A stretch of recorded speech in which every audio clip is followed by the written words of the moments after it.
E aí, galera, tudo bem? Hoje nós vamos falar sobre fascismo E e antifascismo. antifascismo.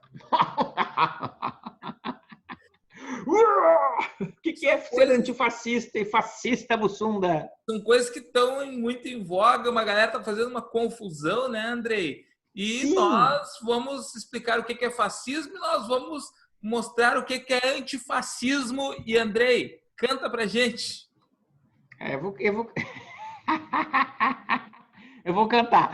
Stamatita, mi sono alzato, bella ciao, ciao, ciao, stamatita, mi sono alzato. Stamattina mi sono alzato, oh bella ciao, ciao, Galera, nós ciao, ciao. começamos com o Andrei cantando maravilhosamente bem a Bela Tchau, que é uma canção que é ainda do século XIX, mas foi muito utilizada na luta contra o fascismo, nos movimentos antifascistas, e agora se tornou famosa em La Casa de Papel.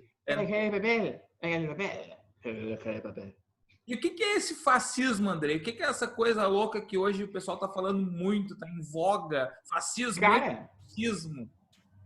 Cara, tu vê que a galera toda que tá aí agora botando bandeirinha, né? Bandeirinha, antifascista, antifa, tudo que é lugar. Professores antifascistas, Xuxa Gostosas antifascista. antifascistas. Eu. É, só tu tá falando isso, né? Feiosas, tu tá sendo machista, pessoal. Machistas, antifascistas, qualquer Eu coisa disse que antifascista. eu sou gostosa antifascista. Isso é ridículo. Isso. Eu não tô aqui para escutar isso, pelo amor de Deus. Me tira daqui, vou embora. Ok, vamos lá, segue o barco. Cara, galera, assim, ó, falar sobre fascismo é uma coisa muito complicada. Primeiro porque existem, na verdade, várias versões de fascismo, né? E tu sabe, né, Bussunda, mais do que eu até, para falar sobre essa questão histórica do fascismo. Ou o fascismo histórico, que é uma definição bem fina, vamos dizer assim, né? Marca um período de 1919 a 1945, né? Aquele período lá da Itália, do Mussolini. Ali nós temos um fascismo histórico. Mas existem outras interpretações, né? Até no O dicionário de eterno política, que é esse aqui, fascismo, ó. né, Andrei? Esse aqui, o dicionário do Norberto Bobbio, aqui, esse dicionário de política. Porque a gente não é palhaço, a gente tem que pegar a coisa, né? Não sei, pessoal lá que italiano mesmo para falar sobre fascismo, né? Pode falar aí.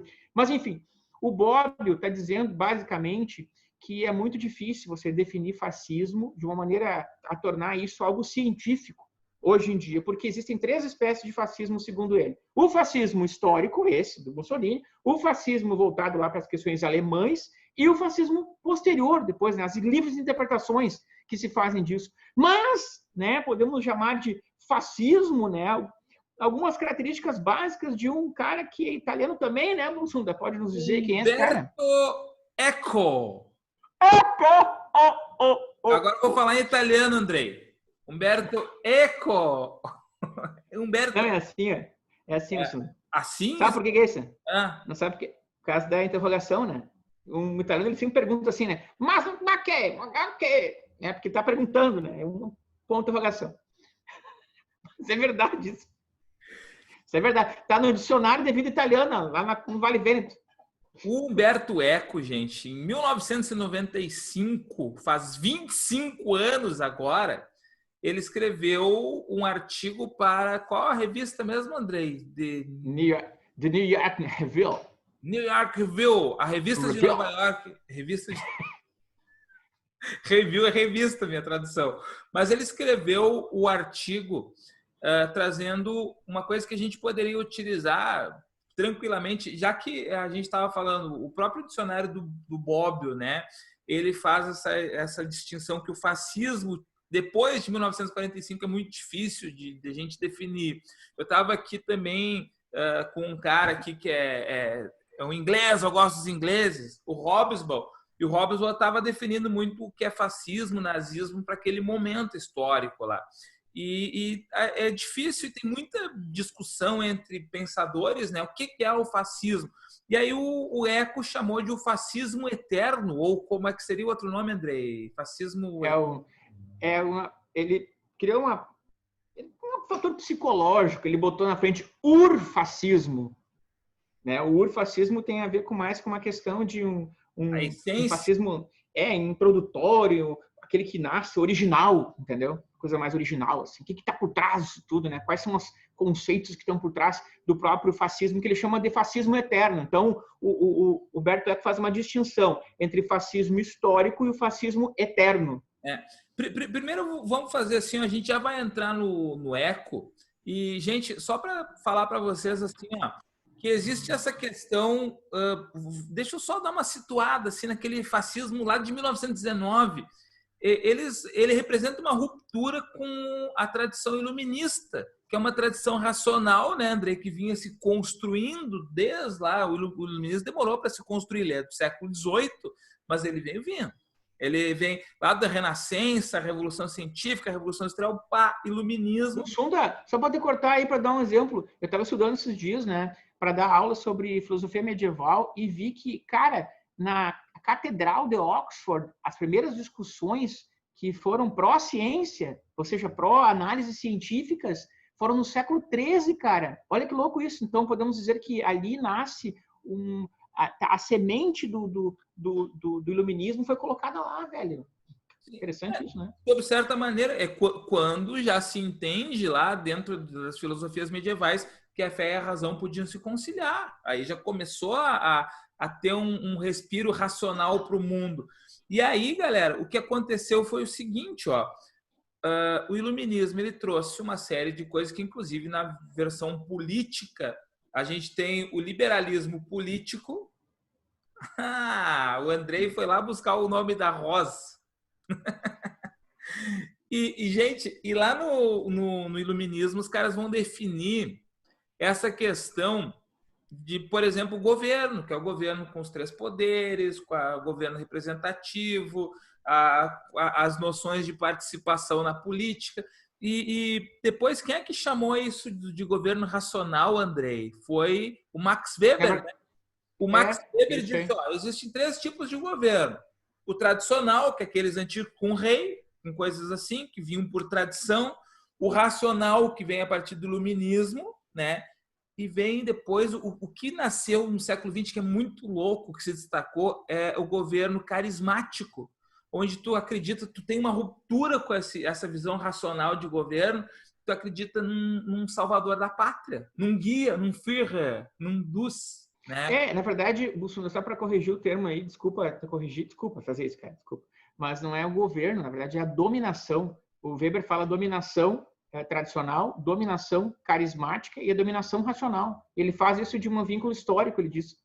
Sim, mas esse tipo de organização é do século XX, o carismático.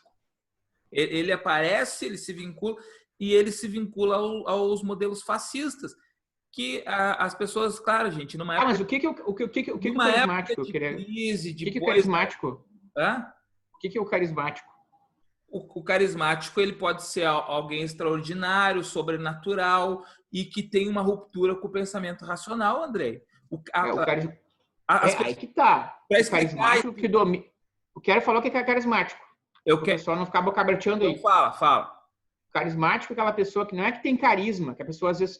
Pessoas o cara é vendedor de loja ali. O cara é carismático. Não é isso aí. Ou o cara que vai para a igreja, os carismáticos. Não é esse fator aí, tá, gente? Para não dar para confundir carismático, é a pessoa que tem um grande poder de linguajar para convencer as pessoas até a se matar. O Jim Jones, por exemplo, aquele pastor lá que mandou um monte de gente se matar, foi para uma fazenda que tinha uma seita lá. O cara tinha um poder de linguagem, de fala, de argumentação, de retórica, de oratória, que as pessoas faziam o que ele mandava. Então, aquela pessoa que tem um grande poder de oratória, que tem um grande poder de convencimento, e esse poder de convencimento não necessariamente é racional, mas sim emocional, tu passa a agir mais emocionalmente e esquece o racional. E é esse o fator que eu acho que o Sandra está falando, né? E, Andrei, eu fui aqui enquanto falava, catei, sabe onde? No dicionário do Google mesmo. Carisma, na sociologia. Autoridade, fascinação irresistível exercida sobre um grupo de pessoas supostamente proveniente de poderes sobrenaturais. É tu acreditar na extraordinariedade de uma pessoa. O Hitler, é só o Hitler. Não existe outra pessoa. Existe o Hitler como cara. Se o Hitler morrer, não tem outro cara. Se o Mussolini morrer, não tem. É aquela pessoa que tem exerce um fascínio sobre a massa. E é importante falar, o que eu ia falar antes do Andrei dar a contribuição ali, justamente para vocês se orientarem, o que é carismático, que não é o queridão, né? Mas que é uma época de crise democrática, pós Primeira Guerra Mundial, crise econômica, as pessoas se vincularam a esse tipo de ideia. Só que isso é irracional. E esses caras montaram uma estrutura toda de governo que queria resgatar um passado que não existiu. Os caras, eu falei num vídeo do ano passado, Dia dos Namorados, nós lançamos, eu falei, Andrei, o Hitler é romântico. O Andrei, não é romântico, não. Não, mas não é romântico que manda flores, é a visão romantizada de mundo. Porque o Andrei é o cara romântico, o Andrei faz jantinha, não sei o quê, papapá, chega a esposa em casa, ele tá ali. Gente, o Andrei é de filmes, né? Olha aí, ó, que coisa. O Andrei é um... Gente do céu, se o Andrei não tivesse casado já, eu me candidatava. Mas assim, ó, o romântico que a gente fala é essa coisa do romance, do romantismo, de idealização do passado, de inclusive invenção do passado, de invenção de uma ideia de povo, de raça e coisa que os caras começaram a fazer para aglomerar as massas, movimentos de massificação, e para aquele líder carismático dominar aquelas massas. Eu vou te levar para aquele lugar glorioso de onde a gente estava e a gente saiu por causa de um inimigo. E agora a gente vai voltar para onde a gente merece. Cara, mas até eu vou, só que dizer, vamos para algum lugar glorioso. Eu vou contigo, velho. Só que aí, gente, depois toda aquela construção de um Estado autoritário, das perseguições, isso é um desdobramento. Por isso que eu estava puxando esse fascismo que é logo depois do Hitler, para a gente poder falar o que o Umberto Eco falou depois, que é, gente, o fascismo eterno. O que hoje, a gente separou os 14 pontos, né, Andrei, do Umberto separamos. E a gente vai falar para vocês um por um dos pontos daquilo que a gente poderia dizer que são resquícios essenciais do fascismo, né? Aquela coisa básica que eu até falei para o Andrei, eu disse para o Andrei uma coisa, eu disse que era espiritual, tu disse que era o quê, Andrei? Místico, tá? É uma coisa assim, mas tem a ver com carismático, né? O místico, né? Tem a ver com tu cria uma mística em volta do herói, daquele que vai salvar a pátria, daquele que vai tirar o pé da lama, vai trazer nós a um passado idílico, moralizante, né? Essa coisa. E eu queria só falar para vocês, em especial, deixa eu achar aqui, Andrei, na nossa conversa de antes, eu tinha te passado, eu quero que chegue em vocês aí, que fizeram essa adaptação torta, né? Pessoal, como é que é aquele Instagram lá, Andrei, que eu te mandei? Eu esqueci o nome do... Vamos falar o nome dele, Ranking dos Políticos. Esse é o Instagram. O Ranking dos Políticos, o Instagram, que fez esses dias aí uma publicação toda onde que ele lançou que o faz... não tá na nossa conversa, Andrei. É que, gurizada, o Andrei, ele... Vou procurar. Não, eu achei... O Andrei, ele já tem assim, ó, eu criei um grupo que é só eu e o Andrei, chamado Papo Filô. Aí o Andrei me manda não pelo grupo, me manda direto. Tem que mandar no grupo, cretino, tá? E aí... O grupo Papo Filô é ele. E aí eu vou colocar aqui, vai aparecer na tela para vocês. Vai ficar aí na tela, ó. Ranking políticos. Ele colocou isso aqui, ó. O que é fascista e o que é antifascista? Fascista, partido único. Controle social da imprensa. Economia dirigida pelo governo. Estado grande. Coletivo acima do indivíduo. Só que isso são características que também são comuns ao socialismo, né? E o ranking dos políticos, ele fez esse recorte tendencioso porque são pessoas de hoje que querem dizer que socialismo, fascismo, está tudo no mesmo saco de gatos ali. E não é. Mas é que tá, a bandeira antifa não tem uma relação entre comunismo e anarquismo, hein, meu querido? Claro. Gente, a bandeira antifa, ela surge lá na Alemanha, os caras lutando contra o nazismo. E a bandeira, inicialmente, era só a bandeira vermelha dos comunistas. E depois, como começou a ter participação dos anarquistas, também botaram a bandeirinha preta ali junto. Vermelho e preto, comunistas e anarquistas. E só que mais, gente, a galera que lutou contra o fascismo, depois a gente pega a Guerra Civil Espanhola. Cara, gente do mundo inteiro formou as tais de brigadas internacionais, porque lá os fascistas perderam as eleições em 1936. O general Franco não aceitou a derrota nas eleições e moveu o exército contra a democracia da eleição, porque quem tinha ganhado as eleições era um grupo de socialistas democráticos naquele caso, né, que estavam participando de eleição e tudo mais. E aí os socialistas, os comunistas, os anarquistas e grupos liberais e democratas do mundo inteiro foram para a Guerra Civil Espanhola, formaram as Brigadas Internacionais. Quem é o George Orwell. O George Orwell teve lá. George Orwell, não Orson Welles. Bem que estudei aqui, o Orson Welles é o atleta, né? Estudei. Esse é o Jesse James, capaz de ser o pastor. Mas assim, gente, olha só. Orson Welles é o diretor do filme O Cidadão Kane. Uma galera teve lá na Guerra Civil Espanhola que não eram necessariamente socialistas, como era uma galera que defendia um modelo, ou podia ser socialista, liberal, democrata, mas que se pautava em racionalismo. Gente, por mais que a gente possa criticar, a União Soviética cometeu um monte de barbaridades, mas eles se pautavam ainda numa tradição racional, que não é de uma idealização do passado, não é da crença num líder superior. Eles acreditavam no sistema, na ideia da luta de classes, numa ruptura econômica, mas não de um povo que se sobrepusesse aos demais, tivesse um povo ou vários povos como inimigo em comum, e imperialismo, que aquele povo dominaria o mundo porque era o destino daquele povo, como Hitler fez depois.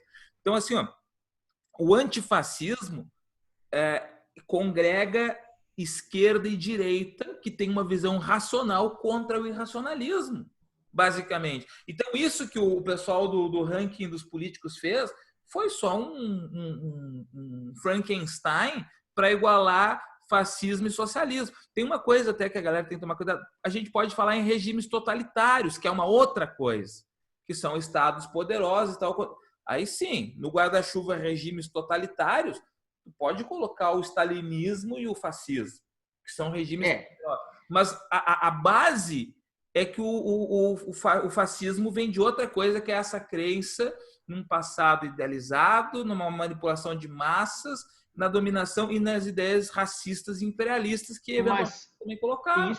Isso que eu acho importante a gente falar agora, para completar essa tua fala, é falar exatamente das características que o Humberto Eco chama de urfascismo, que é muito próximo disso.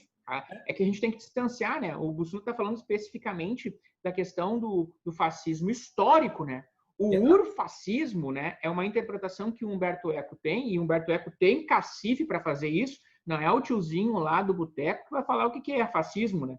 É um dos maiores intelectuais do século XX. A gente está falando de Humberto Eco, a gente não está falando de nenhum astrólogo brasileiro que foi morar nos Estados Unidos. Tá, é o Humberto Eco. Foi se esconder lá, né? Na verdade, né? Esconder nos Estados Unidos. Olavo de Carvalho foi se esconder nos Estados Unidos, rapaz. Né? É um cagalhão. Fugir dos postos. Ok. Mas, os 14 pontos. Andrei, olha só. Vai aparecer na tela para a gurizada aqui, para a galera. Vai aparecer.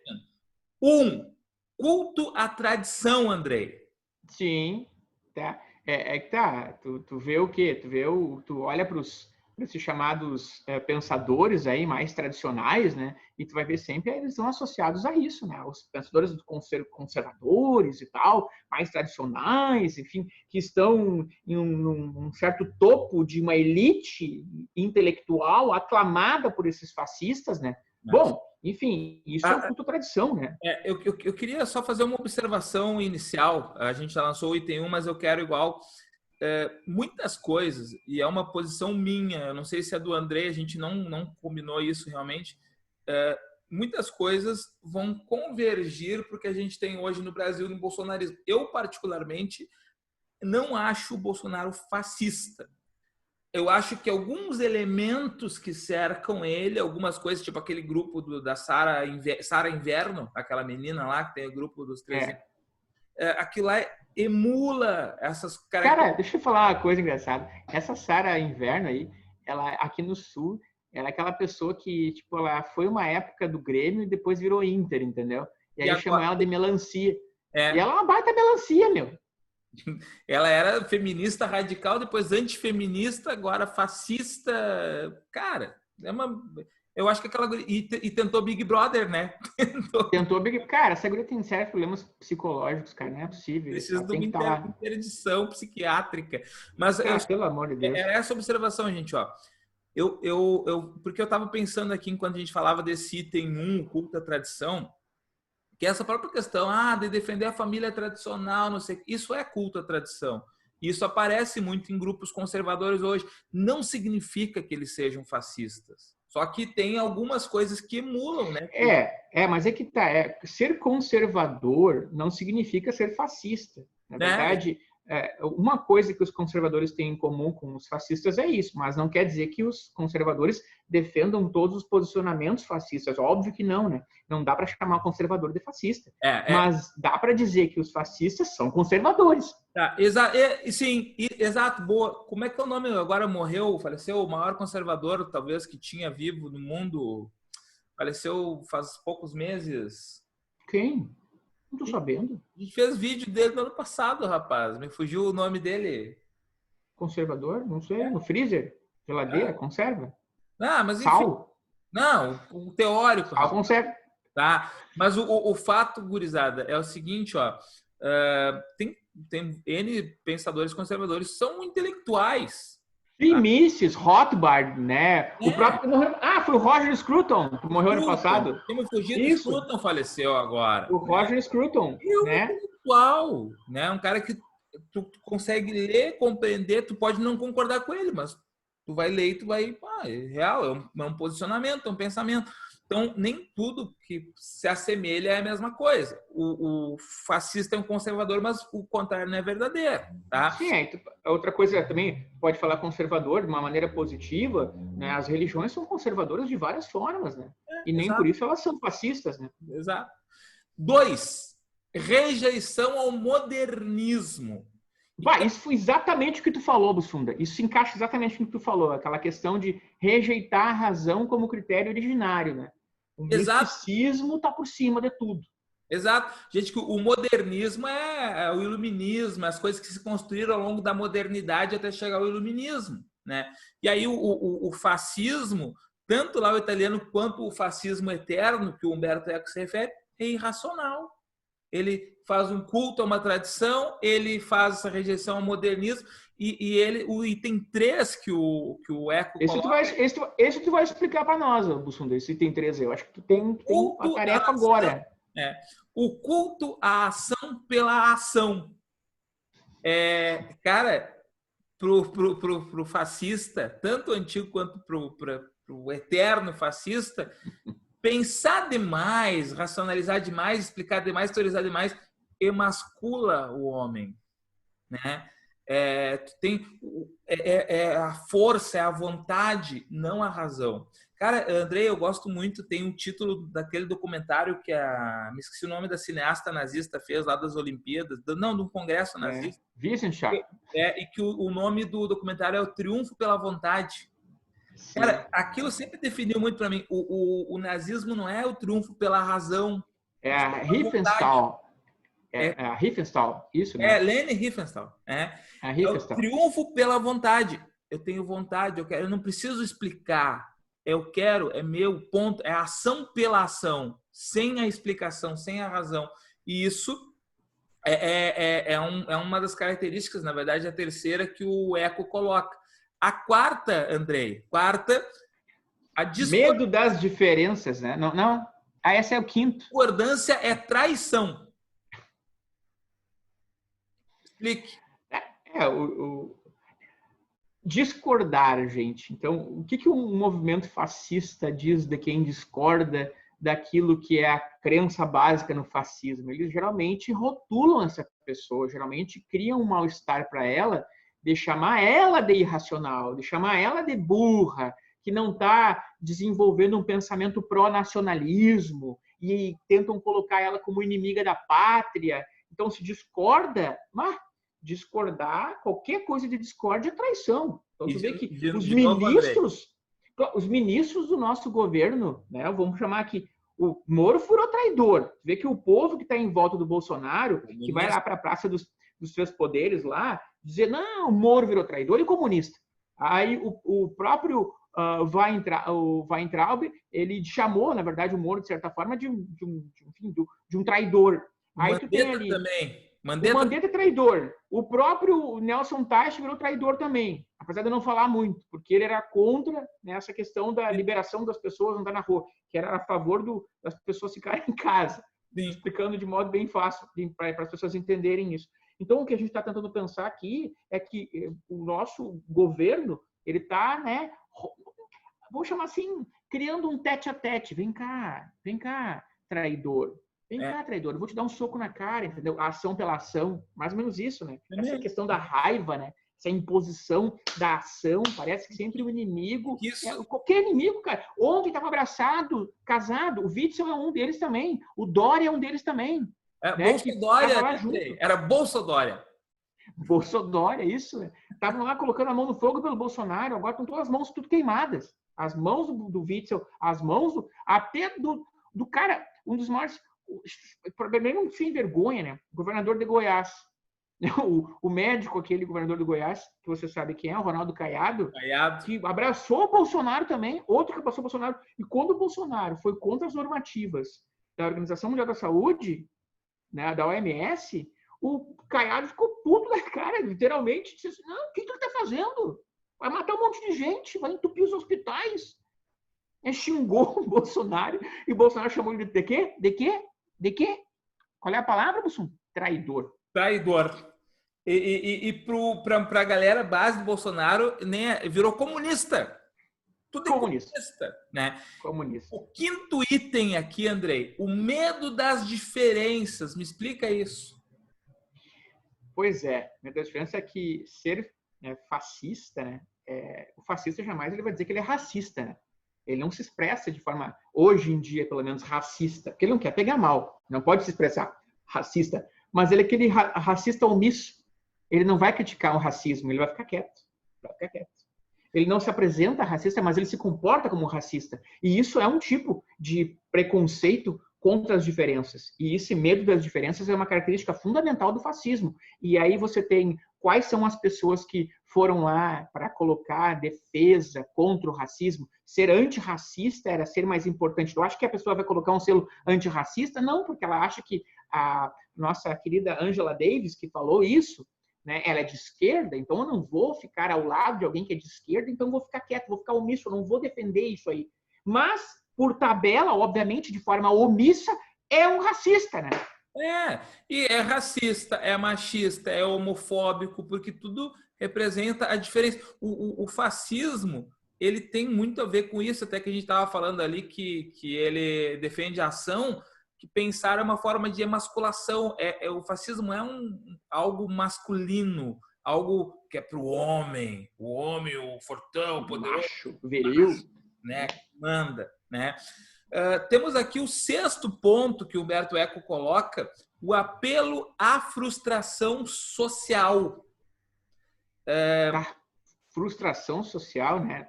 As pessoas estão frustradas, né? Desempregadas, né? Então, a economia não vai, né? A burocracia, a esquerda deixou tudo podre. Então, tudo que o governo anterior tinha construído foi visto como uma coisa horrorosa. Qualquer coisa que o governo anterior fez foi uma aberração, criou um mal-estar social que frustrou as pessoas, criou um mal-estar público, né? O povo está pedindo, na verdade, um líder verdadeiro que possa trazer de novo vários valores que foram colocados no lixo. Não criar uma certa ideia de que as pessoas estão frustradas e precisam de uma coisa nova. Essa coisa nova é esse líder místico que vai trazer a salvação da lavoura, né, Bussunda? Eu acho que Andrei, tem 6 se encaixa nisso. Né? E Andrei, e tem essa questão, assim, como a gente estava falando antes, tem coisas que a gente está aproximando, que está acontecendo no Brasil com o fascismo, e eu já disse, vou reafirmar, eu não estou dizendo que o Brasil vai virar fascista, que o Bolsonaro é fascista, mas é que são características que a gente enxerga. O Trump também. O Trump, ele apela para o frustrado social. Ele diz, porque aqui, ó, os muçulmanos, os latinos, os não sei o que, os chineses, eles é que estão prejudicando nosso país. Make America Great Again. Né? Mas esse Faça América Grande de novo é para aquele americano médio frustrado se abraçar nele que eles vão fazer a América grande de novo. Mas, cara, que engraçado falar isso, porque existe uma característica no livro do Bobbio, no dicionário do Bobbio, que também fala que o fascismo emergiu e teve um sucesso enorme na pequena burguesia. A pequena burguesia que se sente frustrada por ter a ameaça dos seus empregos serem tomados por estrangeiros.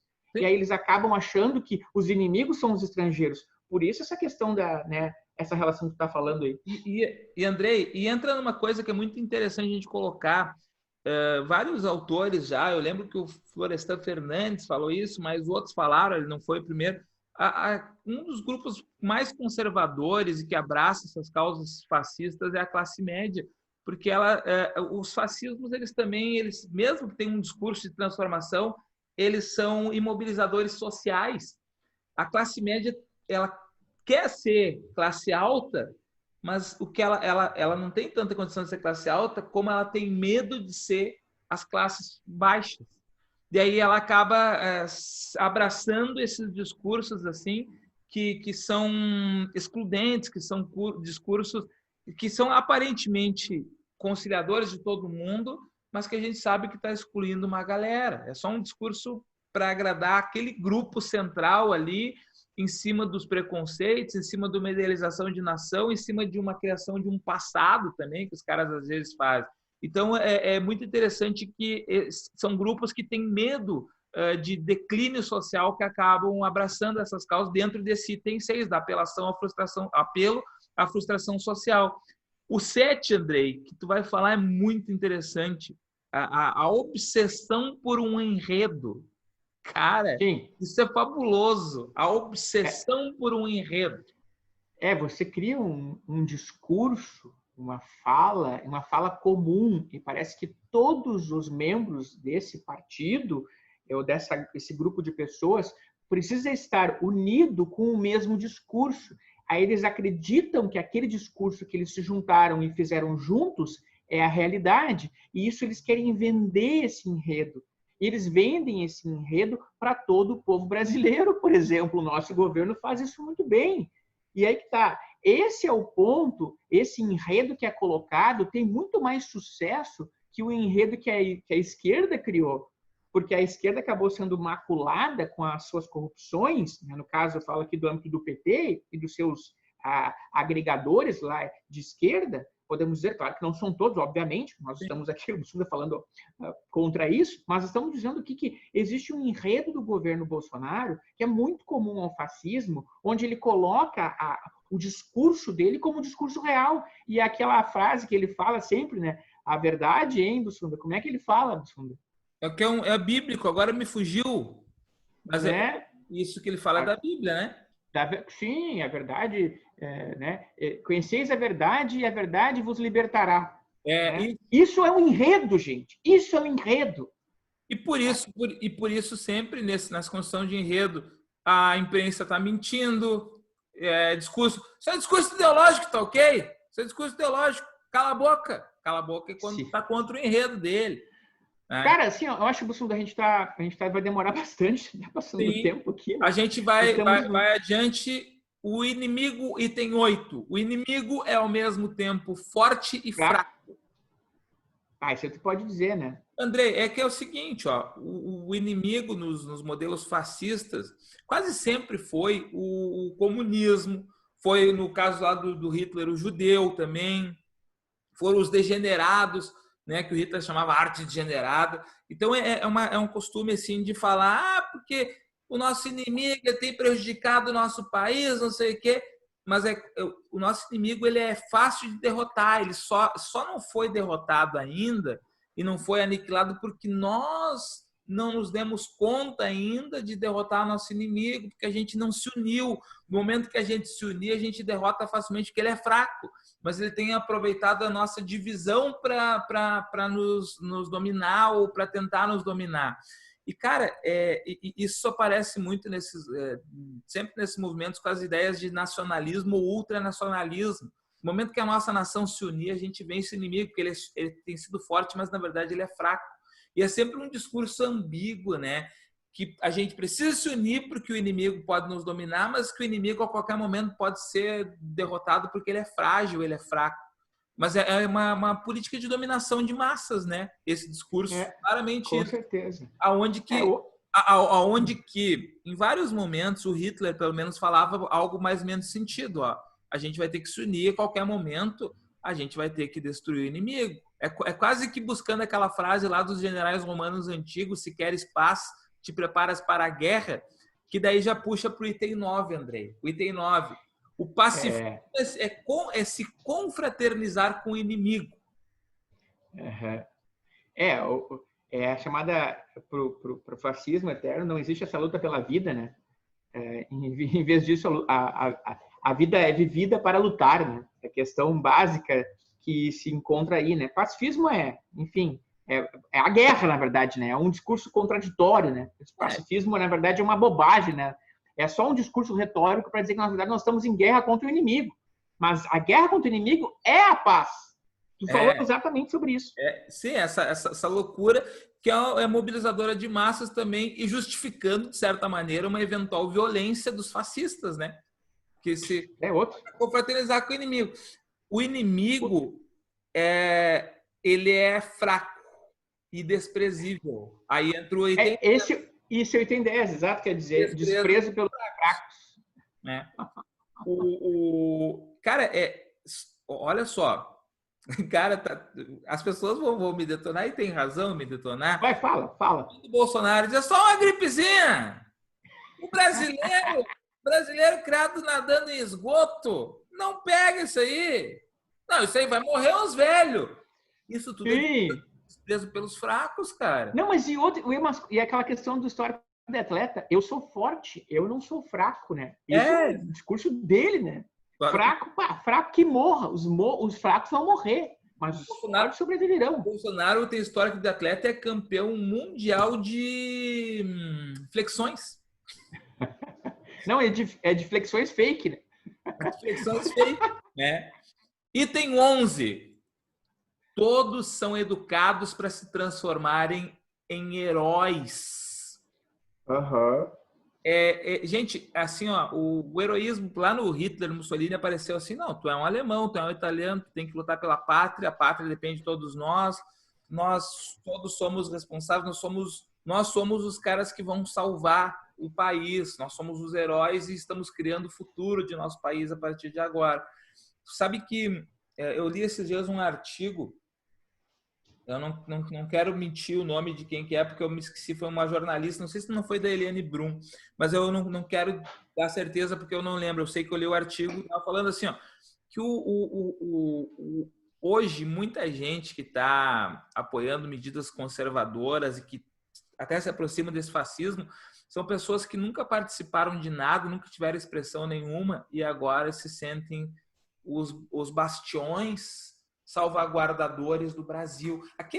Aqueles caras que vão se fantasiam de cavaleiros templários e vão para as manifestações, esses caras eles têm certeza que eles são heróis. Que, né? Eles não se dão conta, cara, que eles são ridículos. Mas, cara, os heróis são aquelas pessoas hoje no Brasil, ou se travestem de heróis, que vestem um manto da pátria, se enrolam em bandeira do Brasil, colocam a bandeira brasileira no corpo e usam a camiseta da seleção brasileira. Esse é o tipo de um patriotismo heróico que traz o Brasil como um país grande, um histórico nacionalista, o herói brasileiro. Na verdade, não, os heróis brasileiros foram cultuados, né, durante o discurso do próprio Bolsonaro, né, em relação aos heróis dele, né, que todo mundo deveria ser um herói como se fosse um militar, herói da pátria, né? Na verdade, os militares, a maioria são ferrados, né? Militar, chegamos no ponto 12, machismo e armas. É verdade. Machos armados, né? Cara, vou pegar o que o Hitler falava sobre as mulheres e que eu vi. Como é que é o nome daquele cara que é psiquiatra que tinha que ser internado, que estavam cogitando para ser ministro da Saúde esses dias? Me fugiu o nome dele. Cara, Ítalo Marcilli, né? Exato. Esse louco aí. Cara, esse maluco, ele disse, não, as mulheres participando da democracia estragou, não sei o quê, que na democracia grega as mulheres não participavam. né? Cara, e eu lembrei do Hitler. O Hitler dizia que as mulheres cabiam os 3K. Atenção pro meu alemão, André. Ó. Kinder, Kisch, Koch. Né? Kinder, criança. Kisch, cozinha. E Koch, igreja. Tá? A mulher cuida da criança, da cozinha e vai na igreja. Deu. Então, já vem aquela ideia assim, de um machismo. O homem manda, o homem é armado. E por isso, gente... Vem... assim, pensa no macho protetor, o macho armado na sua casa, que vai defender a sua família dos possíveis, né, comunistas que vão pular o seu portão. Sim. O item 13, o populismo seletivo. Né? Olha só, gente, lembrando, o Humberto Eco escreveu isso 5 anos atrás, em 1995, ele falava assim, ó, no nosso futuro haverá o populismo de TV ou de internet, no qual a resposta emocional de um seleto grupo de cidadãos pode ser apresentada e aceita como a voz do povo. O que é esses disparos, esses milhões de disparos aí que são feitos por robôs nos WhatsApps da galera toda, nos Twitter de um monte de gente, um monte de empresas que acabam comprando e colocando junto para os seus correligionários passar adiante. Esses robôs são o quê? Para criar um certo tipo de popularidade, mas é uma popularidade seletiva porque ela muda, obviamente. Isso é uma questão bem clara no fascismo. E olha só a atualidade do Humberto Eco, de 95, ele faz exatamente o que a gente pode encaixar hoje como esse populismo seletivo que é feito, né? O povo está ao meu lado, o povo está junto comigo. Se não estão junto comigo, são os traidores. Esse discurso aí, para mim, populismo seletivo, se encaixa muito bem. Queria falar mais alguma coisa sobre isso, Sundar? Pior que ontem, assim, eu estava, por falta de tempo para reler 1984, eu estava vendo o filme 1984 de 1984. E... Porque onde tu pensou quando tu estava em 84 lá, né, 5 anos de idade, né, descendo o elevador sozinho na tua casa, né? Tem cenas de nu no filme e eu não podia olhar quando eu era criança, né? Mas, cara, aí o livro do George Orwell, né, o livro de George Orwell, 1984, ele escreveu em 1948, falando de 1984, e em 1984 os caras fizeram o filme baseado no livro de 1948 chamado 1984, que hoje, em 2020, estamos falando sobre ele. Tá? E aí, que o Humberto Eco ele puxou isso, que é lá do 1984, a novilíngua. Que é o 14º item, né? O 14º e último item desses 14 aqui. O fascismo eterno fala a novilíngua do Orwell. Né? Todos os livros didáticos do nazismo ou fascismo faziam uso de um vocabulário pobre e de sintaxe elementar, a fim de limitar os instrumentos para um raciocínio complexo e crítico. Bom, Sundar, eu não sei agora, eu vou falar quem é essa personalidade aí que nós estamos aqui agora, vamos falar sobre essa personalidade. Quem tu acha que é a personalidade que falou a frase que para ser conservador não precisa ler nenhum livro? Dudu Bolsonaro!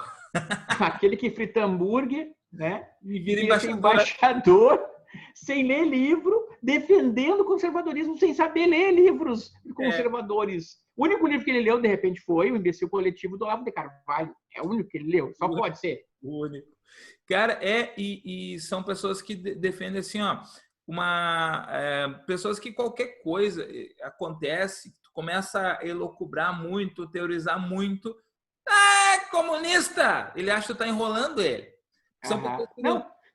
Mas o Weintraub, o ministro da Educação, falou que o Paulo Freire, né, fala coisas confusas. O Olavo de Carvalho ele não entendeu o Newton, daí ele disse que não vale o pensamento do Newton. Não, é mais fácil, a Terra é plana e não redonda, porque ele não consegue entender a Terra redonda. Chutar uma bola, por exemplo, ia sair, né? Olha só, Andrei. A gravidade não existe. A diferença entre um fascista e um cara racional. Eu me considero um cara racional. Eu fui ler sobre a teoria da relatividade do Einstein. Eu não entendi. Eu pensei, eu sou burro, cara. Deixa para eu. Não, Não, Não. Andrei. Você tá errado. Para. Não, aí eu pensei, eu sou burro. Aí se eu sou um fascista, o que... o Einstein inventou um monte de bobagem aqui. Não sei o quê. Bobagem, o Einstein não vale. Tipo, vai enrolar a população aí, porque tem que ser claro com a população, não pode enrolar, tem que falar o simples. Então, moçada, se vocês são contra esses 14 pontos aqui que o senhor Humberto Eco escreveu e que estamos aqui, Andrei e eu, dizendo isso aqui representa mais ou menos o que é o fascismo eterno, realmente a gente concorda com ele através de várias outras leituras que a gente tem ao longo do nosso tempo de vida e de estudos aí. Se você é contra isso, você é um antifascista. E nós aqui somos antifascistas. E o que a gente tem a dizer para os fascistas, Andrei? Não passarão. Quer dizer, fogo nos fascistas. Fogo nesses fascistas sem vergonhas, né? E aí eu vou cantar uma música de novo, capaz não vou cantar não, porque aí eu ia cantar o Bella Ciao de novo. Ninguém aguenta mais. Eu tenho a minha amiga Bela falando nisso. Bela, tchau. Stamattina mi sono alzato, oh bella ciao, bella ciao, bella ciao, ciao, ciao. Stamattina mi sono alzato e ho trovato l'invaso, oh partigiano, portami via. Oh bella ciao, bella ciao, bella ciao, ciao, ciao, partigiano, portami via, che mi sento di morire.